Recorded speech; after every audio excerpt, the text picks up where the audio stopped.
What is up, you guys? Welcome back to my channel. So for today's video, we're going to talk about the Stila liquid eyeshadows. So I'm going to basically talk about them first, how you use them, pros and cons, and I'm going to show you like a quick demo on how I use them.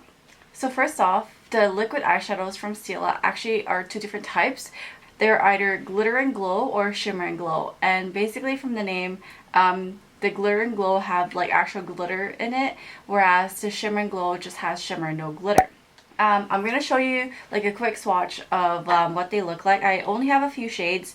I have a few of the glitter and glow. I only have one of the shimmer and glow. So I'm going to show you. One second. So these two here are glitter and glow, and this is a shimmer and glow. So this one's Getting Karma. It's one of my favorite, actually basically my favorite liquid eyeshadow. I use it a lot for brides and they absolutely love it. This one is Rock and Rose, and it's also glitter and glow. And this one is a shimmer and glow, and that's in Vivid Smoky Quartz. So I'm just going to give you a few of the pros that I could think of. The first is they're actually very easy to use. You can use the one to put it on your, to put the eyeshadow on your lid.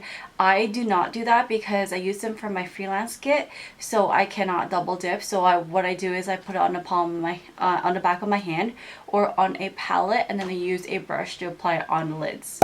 Another pro for this is they're actually really pretty. I don't know if you can tell from the swatch, but they're absolutely gorgeous.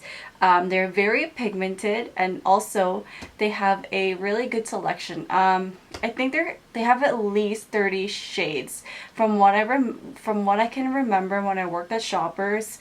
They have quite a bit of shades, and they also had limited edition shades, and I think they came out with some suede collection now too. Another pro is they're very long wearing. Like I said, I had like my brides wear them for weddings, and for a bridal look you need long wearing makeup. And another pro is they're actually non-tacky and non-transferable, so if I put my hand here, like, I won't get anything, and it doesn't feel sticky or anything whatsoever. Another good thing about them is because like their range of selection is really good, you can pick from like a more subtle color versus like a really bright one. Like the two that I've showed you from like the glitter one, I feel like the Kitten Karma is very bright and you can see it so much, whereas like the other color is a little bit more subtle, so you can pick and choose like what suits you. For cons, I really only have two things. One is they're very expensive. I mean, for one shade you're paying 31 Canadian dollars, so I mean you can get like a Violet Vase palette for like $26, so I mean, you know. And then another con is that they are very quick to dry, and this could be a pro, depends on how you look at it. I listed it as a con because, like I said, I use them with a brush, so if I put it on my hand and then as I'm applying on the lid, like I basically have to get more because it's dried on my hand already, and obviously in the long run you're gonna go through more product than you would want to. So that's basically it for like the pros and cons. Would I recommend it? Yes. Like I said, I have a few shades. Actually, I have 7, so it's not that much. I got 4 regular size ones, and then I have 3 of the smaller ones. I think I got this one from like their holiday collection. Like, you know, like during Christmas time they come out with like gift sets, so I got these back then. But yeah, no, I absolutely love them. Like I said, my favorite shade is Kitten Karma. So now let's get into the demo. So I'm going to start off by taking that shade Sandalwood. It's like a light brown shade, and we're going to put that all over the crease. And I'm just using a fluffy blending brush. Next I'm using the shade Man Eater, which is kind of like a magenta, like dark plum-ish, more on the red side shade, and I'm going to put that on the crease as well. And this is from the Huda Beauty Rose Gold palette. Just trying to make sure everything is blended out and taking it up above the crease.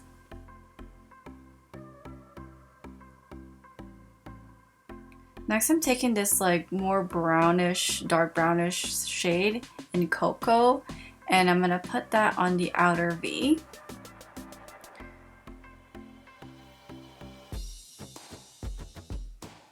dark brownish. What the hell? And I'm going to take this kind of black shade. It's called Black Truffle in the same palette. And I'm not putting a lot of it, but just more like mixing it with cocoa and putting it on the outer V. And just making sure everything is blended again. Now I'm going to take the Tarte Shape Tape Concealer, and this is in light neutral. I like to do that trick that I did the last time I did a cut crease, was basically putting it on my lid and then looking up so the natural crease line shows. And I don't know why I'm using a lip brush in this video. I couldn't find a good concealer brush, so I just used a lip brush. Then I'm taking the Kitten Karma. Like I said, it's my favorite. And I'm using a flat shadow brush. You can also set the concealer first with powder before you use the eyeshadow. And like in the video, it looks like I don't have any on, but like it actually had a lot on already. Next, I'm just taking the same two shades that I was using on the outer V. Actually, I took a little bit more of the red one too, and then the brown one, and then the black one. I'm making sure everything's blended out. I always have to do eyeshadow on my lower lash line because it just completes the look. If not, it just looks so weird without it. And then I'm just taking like a light cream shade for my brow bone and then using a highlighter on my inner corners. And I'm just lining my eyes, and honestly I was so mad when I was doing this because my Tarte eyeliner dried out, and I opened a brand new L'Oreal one, but it's just not doing it for me. I was so annoyed. That's why I was taking forever to do my eyeliner. Now I'm using like a pencil liner here. Anyways, that's about it for the makeup look. Oh, by the way, the lashes that I have on right now is a little bit natural for the look. I probably should have gone for more dramatic lashes, but you know, this works. I hope you guys liked that demo, and hopefully this video was helpful if you were on the fence whether to purchase the liquid eyeshadows or not. If you did like this video, please give me a thumbs up, and if you have any questions, please leave me a comment down below, and don't forget to subscribe. Thank you guys so much for watching, and I will see you in my next video. Bye!